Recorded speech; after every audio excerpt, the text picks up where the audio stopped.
I'm Rick Cruzen. I've been at Golden Era Productions since 1978, so almost 40 years. And I am a musician, composer, and a sound engineer.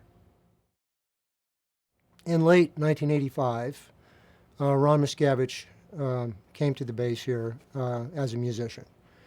And at that time, I was in charge of the music area. And so Ron was in the band as a trumpet player.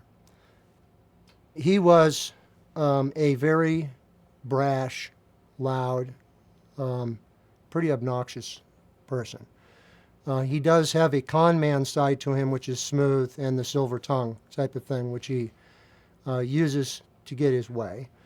But he's not a sincerely nice person in any way. I've never known him, for instance, ever express any sincere remorse for anything that he did wrong ever. This is a very unique missing quality with Ron Miscavige. So within the first couple of months when Ron got here, I realized that we had a problem with him. He's basically, he's the type of guy that no matter how good things are, he wants something better. He's never satisfied. He's the squeaky wheel gets the oil type of guy. In other words, I'm going to holler and make a noise, and I'm going to get my way.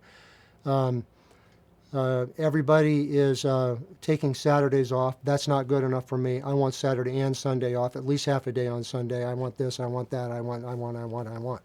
And his whole modus operandi, or his way of life, was arranged around what he could get. And really, after getting to know Ron better over the years, I learned that he really was not a person who had ever held down a job, worked, learned a skill, learned a profession. He couldn't take a photograph. He couldn't, write a really competent piece of music. He couldn't do these things. He was somebody who got by what he said, what strings he could pull, what influences he could have, and that type of thing. He was a con man. There was some minor incident where Ron had taken what I would call unfair advantage of his familiar relationship with another staff member and had gotten something. I don't remember the specifics of it. I only remember that afterwards I spoke to him about it and I said, listen, you need to be careful because of how we all feel about your son. You can't take advantage of that. If you do, it's a wrong thing to do. It's not, you have to be an ethical person in this regard. And I figured that was going to get through to him, but he looked at me with a blank that I has never seen exceeded. I mean, he just did not grok that at all. Like, what are you talking about? What is life about? That's what I'm here for. I literally was how it was. He never even acknowledged me on that. So that was kind of the beginning of all of that.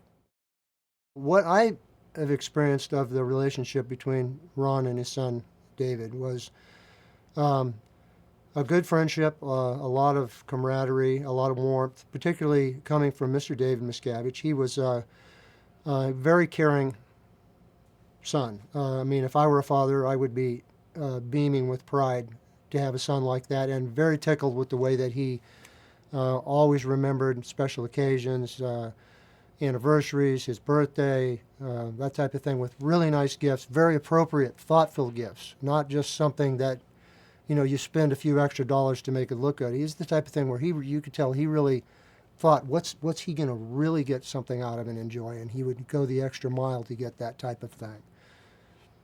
Yeah, it was really, really nice. Their relationship also was absolutely family. There is an allegation from Ron that he had some idea of what David was doing in the church and his direction of the church and his guidance and all this kind of stuff. And this really is, the flea commanding the dog kind of idea. I mean, he's a clueless man. He didn't have a clue what was going on in the organization he worked in. I first met Mr. David Miscavige in 1978. At that time, we were both, really young people, practically children. And I've known him since that time. At that time, I didn't work for him immediately. He was on different things. But starting in about 1980 or 81, I started working with him on audiovisual, on films, um, lecture restoration, and eventually on actual setting up of facilities, lines, equipment, and so forth for lecture restoration. And this was an immense project directly under the direction of L. Ron Hubbard. Um, and all of these things I count as uh, the, you know, the most prominent parts of my life, the most meaningful parts of my life, the greatest experiences of my life. When we originally met was when the original technical training films were being shot by LRH in La Quinta. Um, and at that time, Mr. Miscavige was on loan as the chief cameraman. So I say on loan from L. Ron Hubbard's personal organization on loan to the Cine organization to be the chief cameraman. So moving forward from there, in the 80s, I started mixing or doing restoration of L. Ron Hubbard's lectures. David Miscavige at that time, he had such an immense number of, you could say, jobs, but specialties. He had the ability to take on some new area, some new facet of production. Like in this case, it was lecture restoration, which is a very technical field. We have advanced it beyond anywhere else in the world, really, right here. And that's all been done under his personal direction. He has the ability, anyway, to go into these various fields like that and just pervade the whole field and gain a certainty and a terrific understanding of it practically overnight, and then be able to direct people accurately to get a result in that field. I don't know anybody else that can do that, except in their specialty field. I can do that in music, somewhat in mixing. He can do it in dozens of fields. He's an immense intellect, to say the least. But at any rate, I started working on mixing on this, and he basically nurtured me up and got me producing good restorations. And then that went off into audiovisual properties for our events, film soundtracks, and a great deal of mixing of all of our early materials.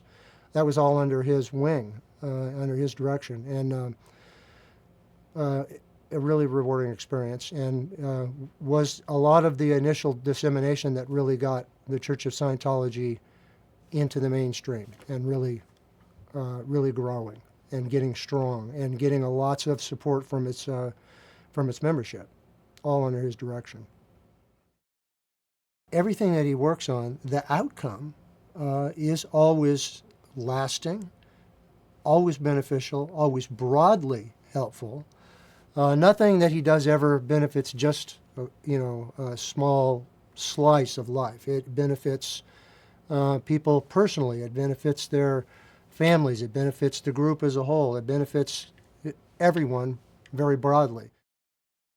If there's a hallmark of Mr. David Miscavige's career, I would say that he is the one person who has made sure, without doubt, that what L. Ron Hubbard wanted to accomplish, and all of his teachings, all of his writings, that all of this was carried out to the letter perfectly and exactly with the correct intention that it was meant to be done with. And that is what he has done. And for Scientologists in the Scientology religion, no greater contribution could have been made by anyone. It's the top. What I've seen of the church's growth under Mr. David Miscavige is that since the late 70s, the church at that time was in a very tenuous position. And under his leadership, everything that L. Ron Hubbard wanted to accomplish with the church is being accomplished, and the church is expanding and accomplishing its purposes. And there's really no better way to put it than that. We have our membership has grown and grown and grown. Our staff are tremendously well organized, well trained, proud, strong, intensely dedicated. It is an incredible group. We have humanitarian programs, all started by Mr. Hubbard, which Mr. Miscavige has spearheaded now and gotten these campaigns running all over the world, staffed by Scientology staff members and Scientology public and non-Scientologists all over the world that are participating in these campaigns. We're making a difference in the world, and that is what we're trying to do, to uplift this culture. So we're doing it under his direction, and it's an incredible group to be a part of. We're all very proud to be a part of the church. We're intensely proud of him and proud to be under his direction.